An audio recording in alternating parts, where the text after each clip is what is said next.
Show us your papers is a phrase with sinister connotations. The COVID passports are already on the horizon. No vaccination, no go.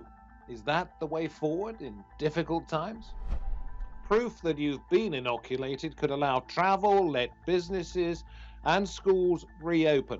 But will it shut the door on millions and create a society of the haves and the have-nots?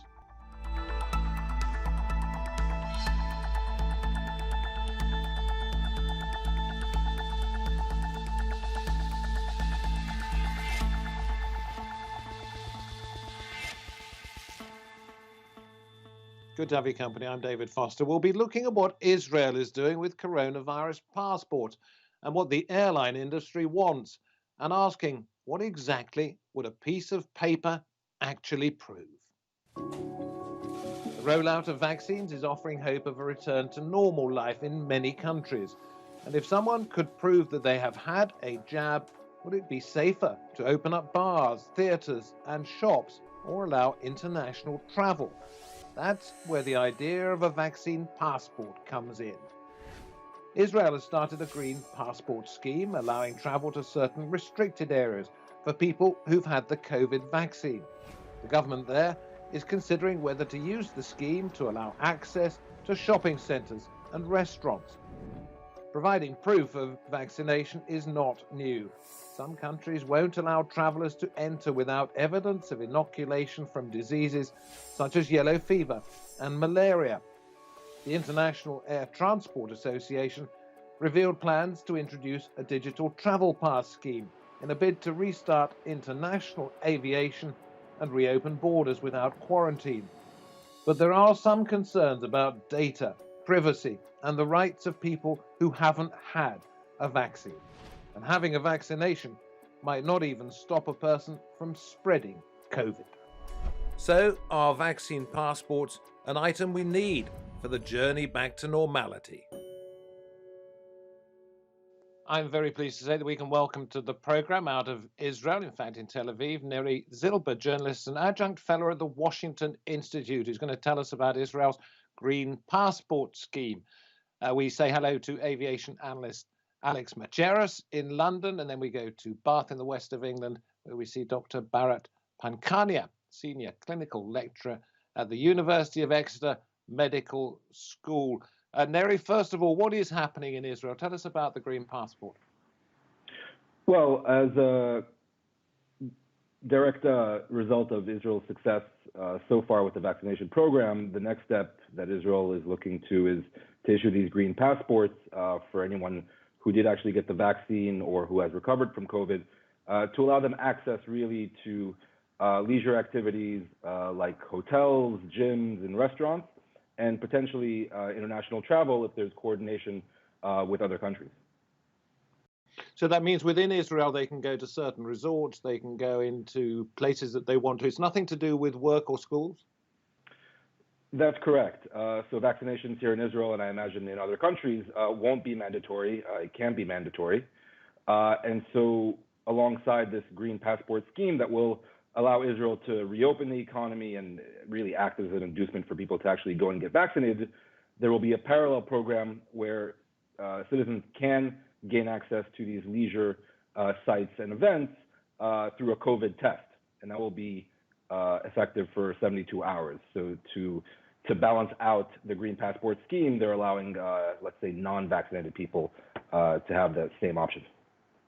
Okay, well, I'm going to ask you about the international reaction to this, because I know that Israel wants to, hopes that international organizations will accept this as proof that Israelis can travel around the world. I'll ask you about that in a little while, but Bharat, let me come to you first of all. You're very skeptical about this, aren't you? Yes, I am. So I really don't know what purpose it fulfills apart from letting people know I have had a recent infection or I have had a recent immunization. So just because you've had a recent infection or a recent immunization does not mean that you are not infectious or able to infect other people. So we need to see how the vaccine behaves and what protection it gives before you can say that a fully immunized person is also immune sterile, meaning they don't get the infection and they don't infect other people. So we need to be aware of the science before we give a piece of paper to people. And the answer is, what does this piece of paper mean? Well, as far as you're concerned, it means nothing, does it? Because you can have a vaccination. We don't know if you can become infected again over what period of time. Does it give people a confidence that they shouldn't have? No, so that piece of paper is exactly that. It says, I had a vaccine, fine, or I had an infection, we understand. But it doesn't then translate into, and therefore I am not infectious, therefore I will not infect other people. And so when I want to travel or take part in things, I still need to maintain all infection control measures and everything that we do in addition to having the vaccine these days.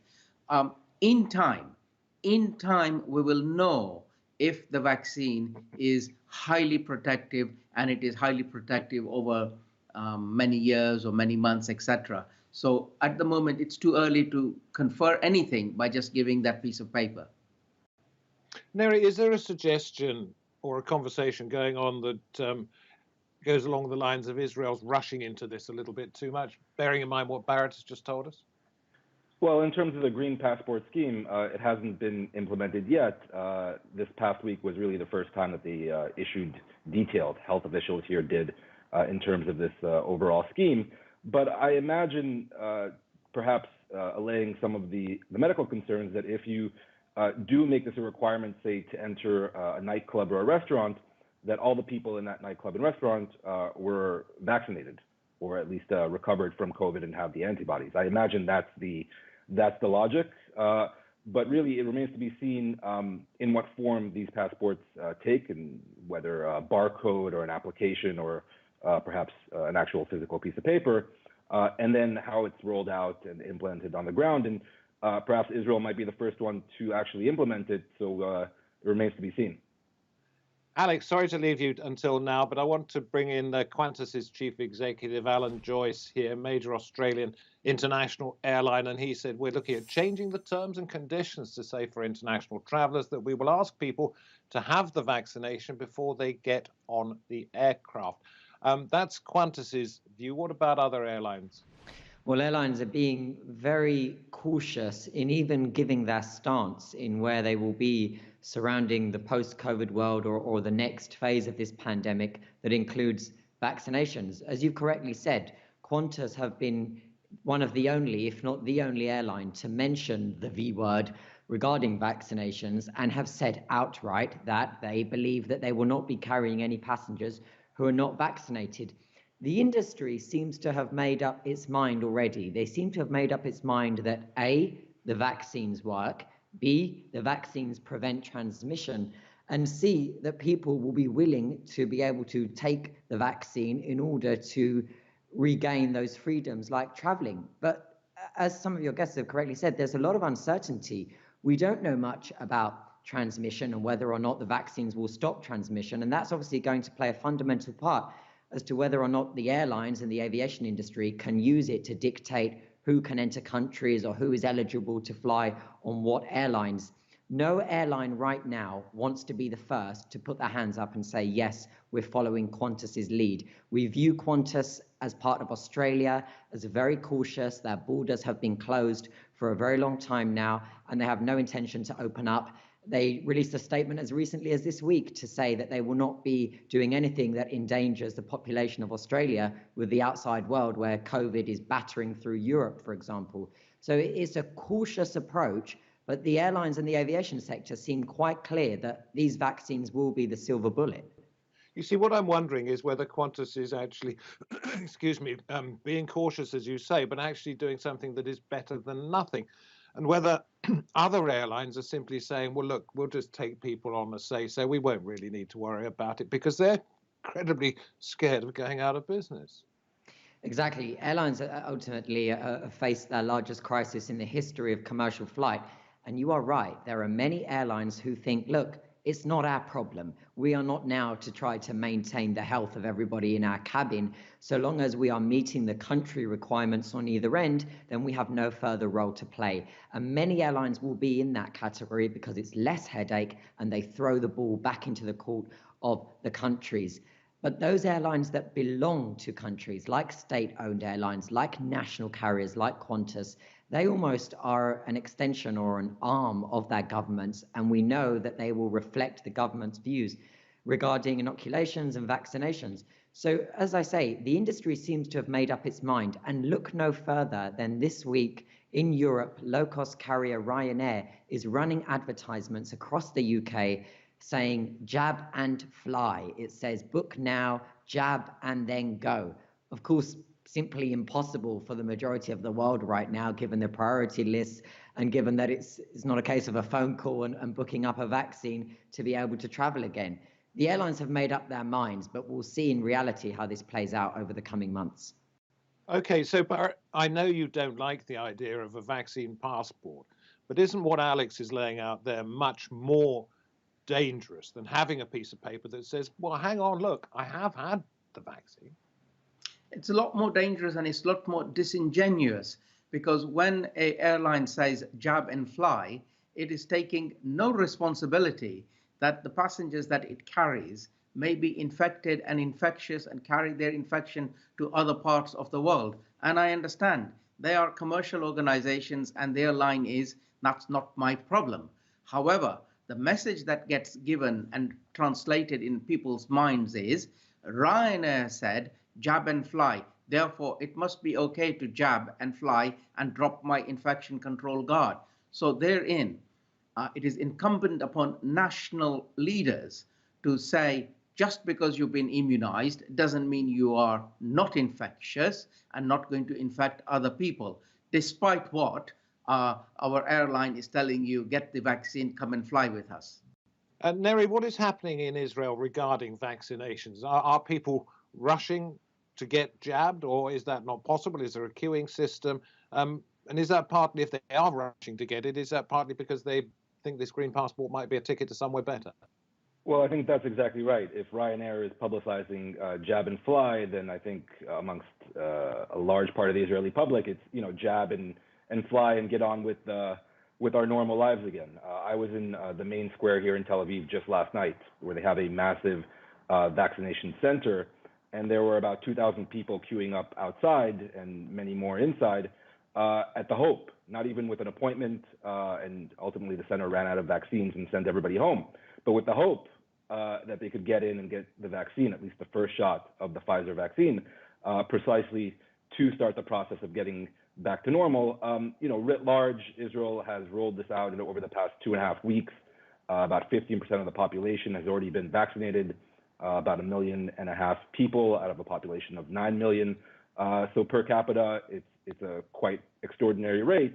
The one concern right now in Israel is whether vaccine supplies arrive in country to continue this fast pace. That's the real concern right now, whether they can keep it up. Hey, listen to this from Anna Badushi. She works at the University of Exeter, specializes in law. Digital health passports may contribute to the long-term management of the COVID-19 pandemic. However, they pose essential questions for the protection of data privacy and human rights. This is for each and every one of you. Surely, data privacy and human rights are at the back of everybody's mind at the moment. They just want to get protected. Neri? Well, I think that's true. And look, the vaccinations themselves, but also the green passport, were a major concern going into the vaccination operation here in Israel. But just from results on the ground, demand far outstrips supply. So I think that trade-off, just in terms of people's personal choices, have been made clear. But I should go back to what I said at the top, that in parallel to the green passport scheme, the Israeli government will allow citizens to just get a COVID test, which will be valid for 72 hours, which can grant them entry into various places if they have either medical or privacy concerns. Alex, no matter what Qantas is doing and no matter what Ryanair may well be doing, do you see it as a long-term, if you like, passport to guaranteeing the future of airline travel as a viable business to have passports of some kind in the end?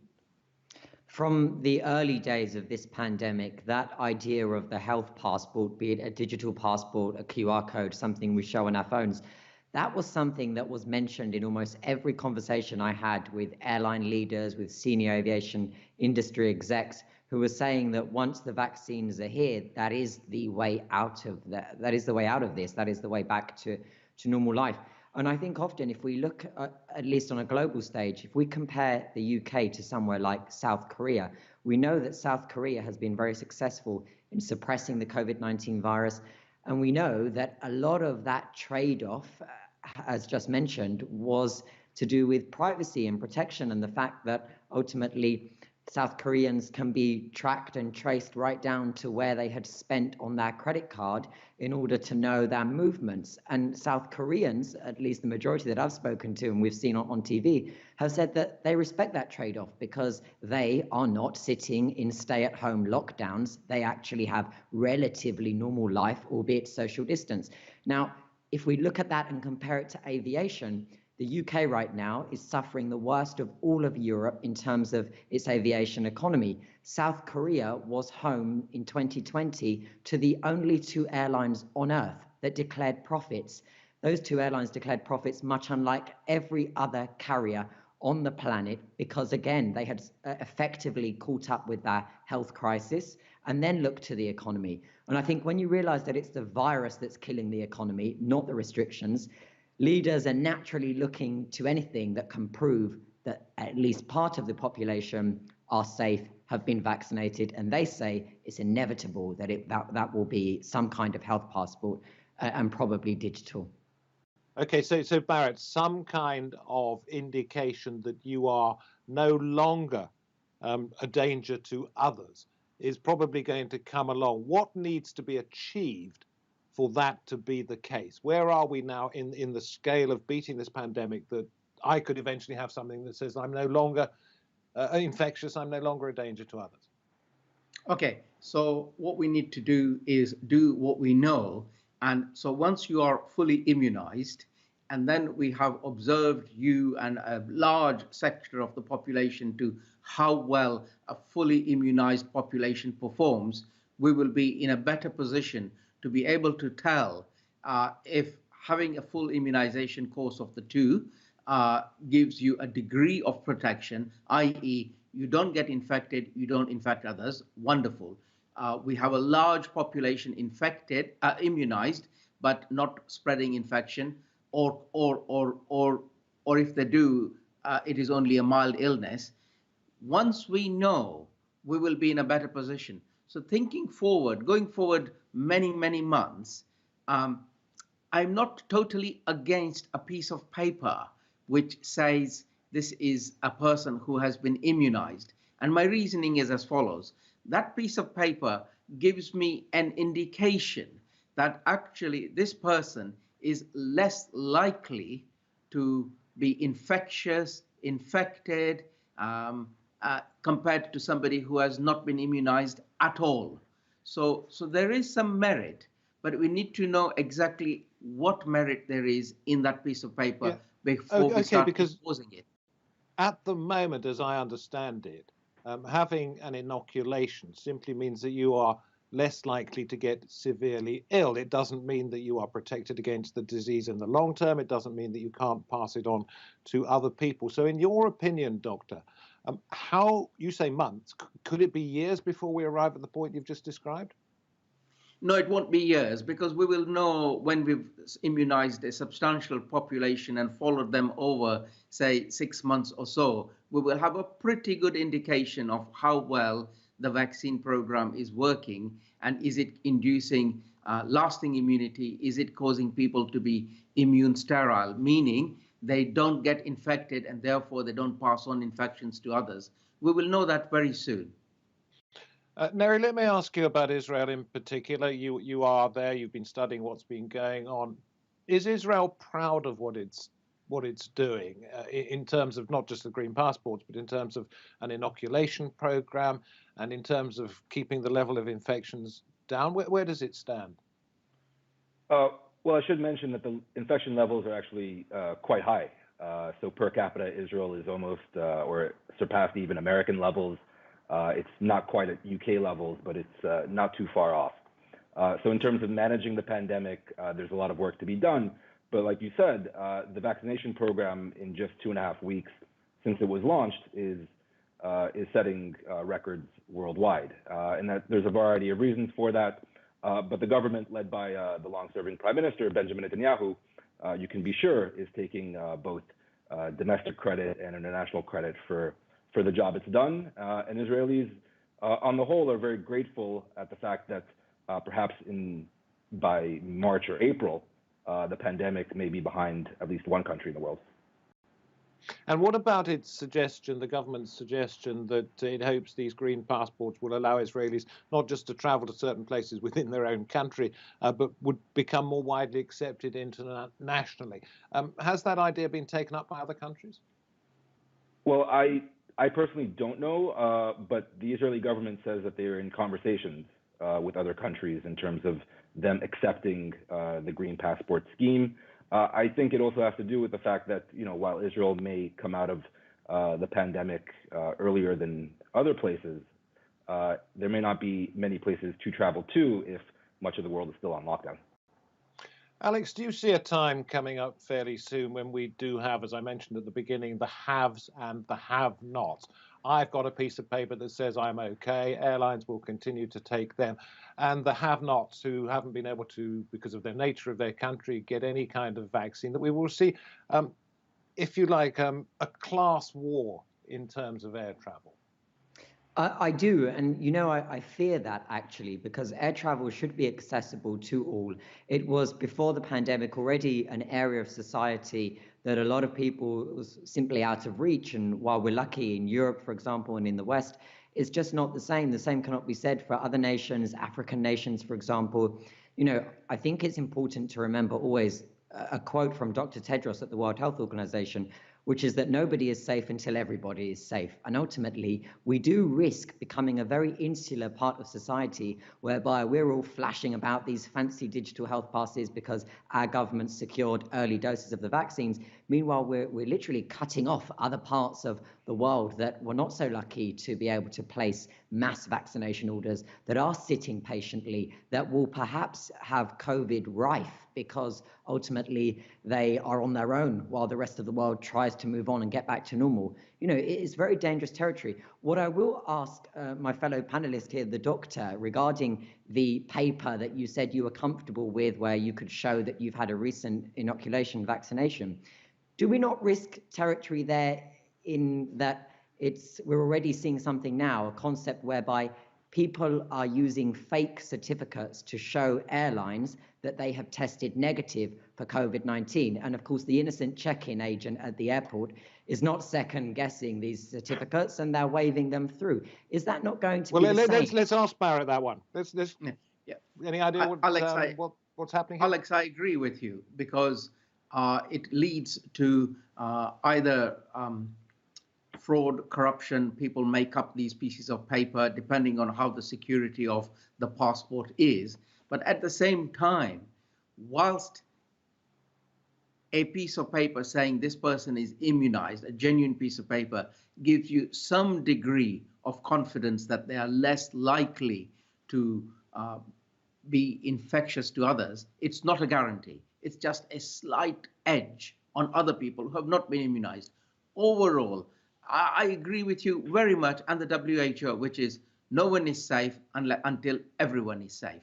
And we really need to be aiming for immunized nationally, immunized internationally. And when you have brought down case numbers internationally, we know that we are living in a safer world.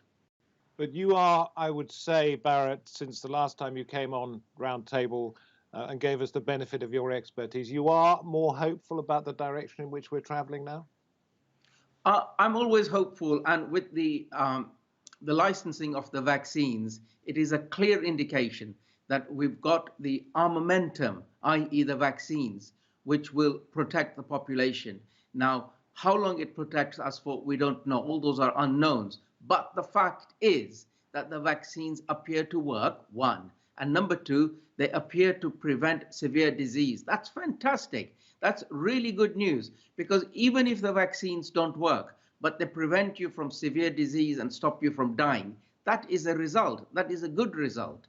And one more thing, if I may add, now that we have managed to get these vaccines to show that they work, I see advances in these vaccines for other infectious diseases as well. Dengue fever, other things that we've not been able to manage, maybe even better quality vaccines, etc. So I'm very hopeful with the invention of this new platform of vaccines. So we start 2021 with a little bit more hope than we had perhaps even 4 or 5 months ago. But if you go back 12 months, we had no idea what was on its way towards us. Thank you very much for coming on the program. Every single answer, it appears, throws up more questions, and it will continue to do so. Thank you for coming on Roundtable, and wherever you are watching this program, join us again another time. Until then, thank you. from me, David Foster, and the team, goodbye.